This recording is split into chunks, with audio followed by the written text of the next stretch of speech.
order came, I thanked the lady and I said, thanks for wrestling with him, Steve. Got his order.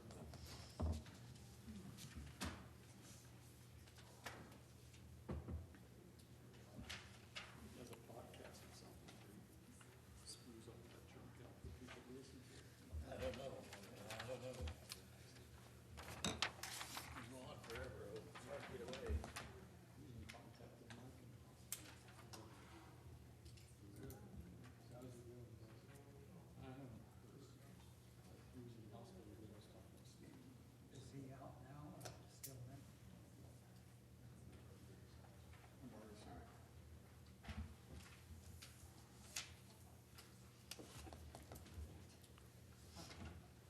I just called this one in, so it's pretty fast, except for the meeting. Welcome to our meeting. The date is February 24, 2026. The time is 7 p.m.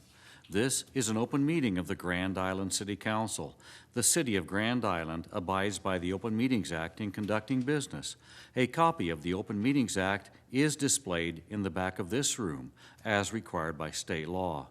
The City Council may vote to go into closed session on any agenda item as allowed by state law. I ask that you stand and join us in the Pledge of Allegiance.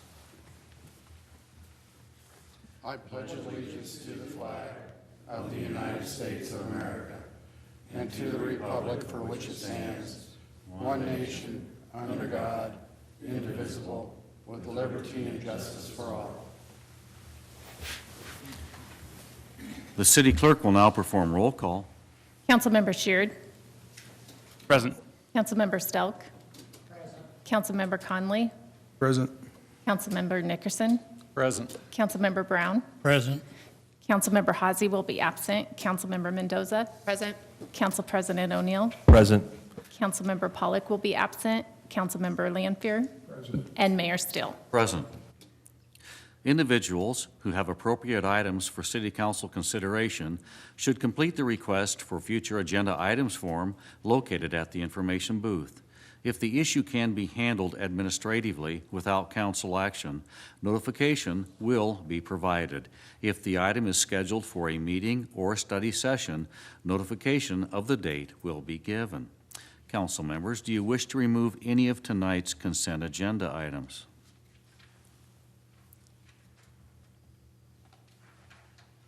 Seeing none, we shall continue. A sign-up sheet was available in the lobby for individuals wishing to provide input on any of tonight's agenda items. If you did not sign up to speak on an agenda item, please come forward, state your name, and the agenda topic on which you will be speaking.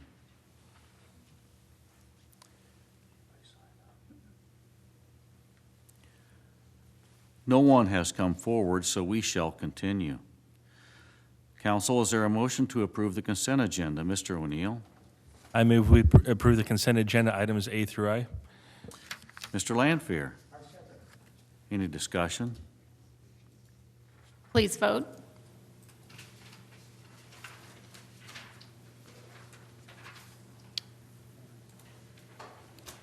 Motion adopted. 7A, public hearing request from Bamboo Sports Bar, LLC, doing business as Bamboo Sports Bar, 418 West 4th Street, Grand Island, Nebraska, for a Class I liquor license. Mrs. Grenier. An application for a Class I liquor license was filed with the Liquor Control Commission and received by the city on February 5th, 2026. A notice to the general public of date, time, and place of hearing was published on February 14th, 2026. A notice to the applicant of date, time, and place of hearing was mailed on February 5th, 2026, along with Chapter 4 City Code alcoholic beverages. Departmental reports were received as required by City Code, and recommendation is to approve upon final inspection. Is there anyone that would like to speak on this item? If not, public hearing is now closed. Mr. O'Neill. I move we approve 2026-46. Mr. Brown. I second that motion. Any discussion? Please vote. Motion adopted. 7B, public hearing request from Travelers Tap Room, LLC, doing business as Travelers Trap Room, 2230 Webb Road, Suite 124, Grand Island, Nebraska, for a Class CG liquor license. Mrs. Grenier. An application for a Class CG liquor license was filed with the Liquor Control Commission and received by the city on February 5th, 2026. A notice to the general public of date, time, and place of hearing was published on February 14th, 2026. A notice to the applicant of date, time, and place of hearing was mailed on February 5th, 2026, along with Chapter 4 City Code alcoholic beverages. Departmental reports were received as required by City Code, and recommendation is to approve upon final inspection. Public hearing is now open. Is there anyone that would like to speak on this item? If not, public hearing is now closed. Mr. Brown. I move we approve 2026 TAC 47. And Mr. O'Neill. I second the motion. Any discussion? Please vote. Motion adopted. 7C, public hearing to consider an amendment to the future land use map for the city of Grand Island and its extraterritorial zoning jurisdiction. Mr. Navity. Mr. Mayor. The item before you this evening is something that has been brought forward by the Planning Department staff. This has gone to the Planning Commission. Planning Commission did recommend approval of it after a public hearing at their last meeting.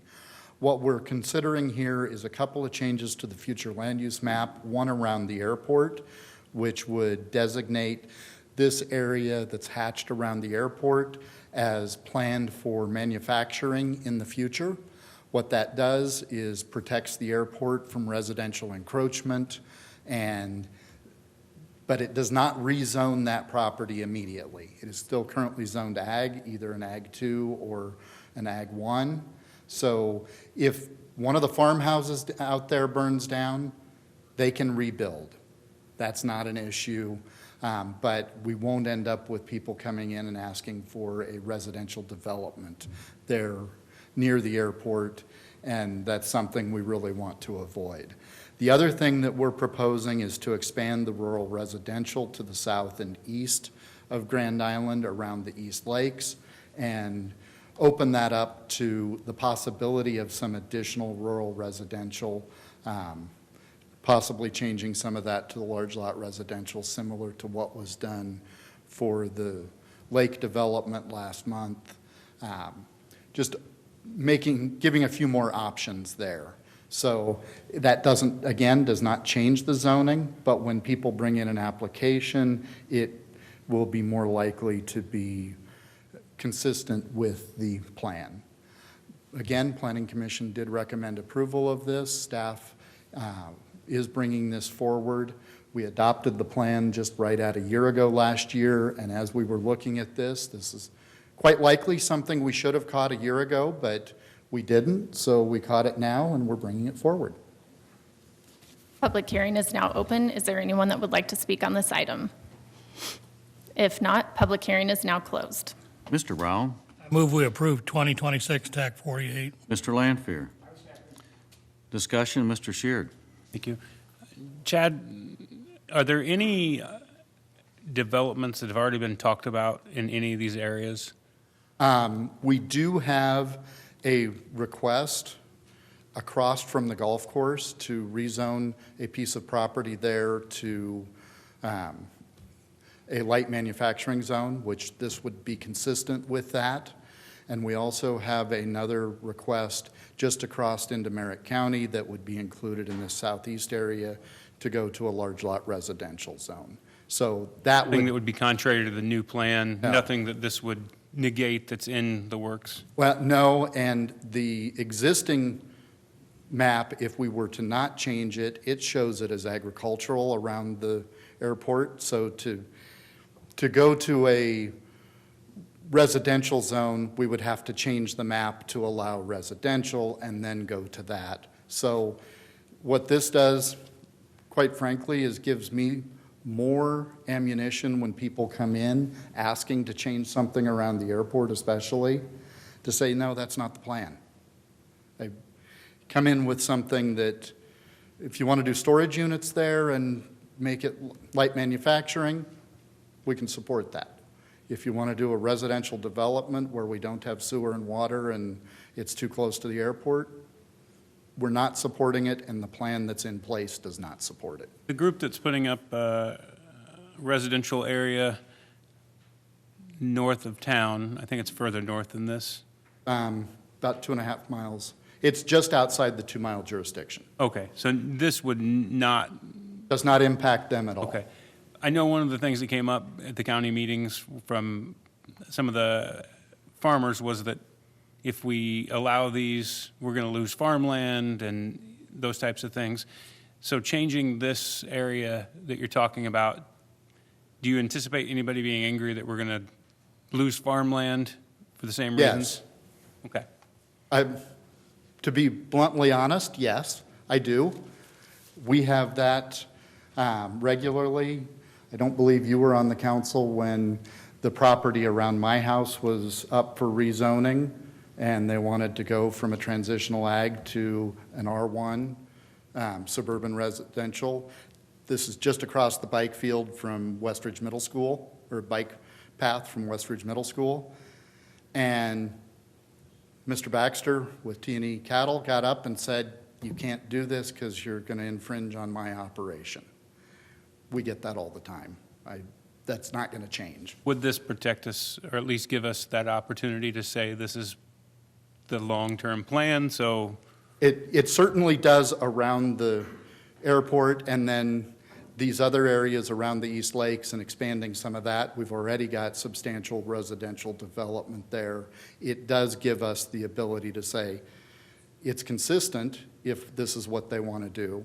The other protection that we have is within our subdivision regulations. We require, if they're developing more than 4 lots along a county road, or if they're putting in a new street, that they put in dry sewer and water lines.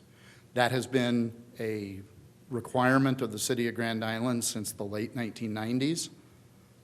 It has never happened. The reason it's never happened is because the people thinking that they're going to develop it and make a quick buck realize that they're going to have a lot of money invested here, and their lots aren't going to be any cheaper than the lots that are being developed in town, and they're not going to have the services that the lots in town have. So it's an economic disincentive that, in my opinion, helps them make a better decision for the long-term growth of Grand Island. One last thing. Today, Ryan and Doug and I were at the GAMPO meeting, and just so you guys all know, we approved the 2050 final plan for the long-range transportation plan for our area. And in that, there was a conversation about the east bypass that would connect South Locust around some way, weaving through the lakes on the east side of town, crossing the railroads and going through Highway 30 on the east side and coming up and connecting to basically Airport Road, I believe.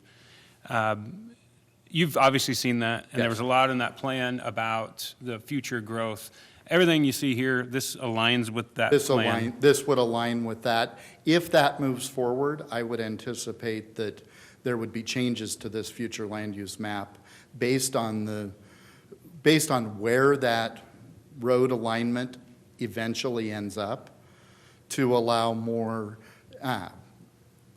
increased density residential and maybe commercial development along that corridor as opposed to residential development. But the reality is we're not going to see that for the next 15 years, and we're not going to know what the alignment is probably for at least 10. So at this point, this is a good intermediate state. I like the idea of the area there, at least Airport Road would be covered. Yep. And I don't see in 15 years us going up with residential outside of that area that would protect us from people building homes that are then in the path of a bypass that Exactly. would be ridiculous. So just knowing that's on the radar and that this aligns with it, I think that's a good thing. So thank you. Appreciate it. Mr. Nickerson. I understand the concern of the airport over the years of residential in their area and their fly zones. Define light manufacturing. Well, this is manufacturing, so it could be light or heavy manufacturing. Okay. Any manufacturing district. Light manufacturing typically is going to be warehousing, storage, back office type of uses. Heavy manufacturing is going to be more things like standard iron. The Case New Holland is actually in a light manufacturing zone where they are doing more assembly of parts that come in. So does that give you an idea? Yes, and it also just raises the question, why would the airport be opposed to certain residential areas in their flight pattern, but they don't have any concern or major concern about manufacturing plants that may be operating 24 hours a day with 30, 40, 50 people on site all the time? I'm trying to understand. Their biggest issue is noise. Residential uses tend to complain about the noise of the airport. Manufacturing uses do not complain about the noise of the airport. So while if a plane were to go down, there may be more people at a particular spot, there may also be larger parking lots and things that they can hit without hitting 2 or 3 houses. So Noise is the primary, noise is the primary reason. okay. I didn't know if it was the people, or but apparently not the people. No. They're not concerned about the people as much as some of the issues that could come down from the airplanes are too noisy and all this stuff. Exactly. I see. And especially as you start increasing the number of flights that you have every day, people get tired of the noise. You were around when we did quiet zones through downtown for the railroad. The complaint really is noise. Okay, very good. Please vote. Motion adopted. Agenda item 8A, executive session to discuss strategy regarding purchase, sale, and contract negotiations of real estate. Is there a motion to go into executive session? Mr. O'Neill? I move to adjourn to executive session. Mr. Lanfear? Any discussion? Please vote. Motion adopted. We are going into executive session at 7:17 PM.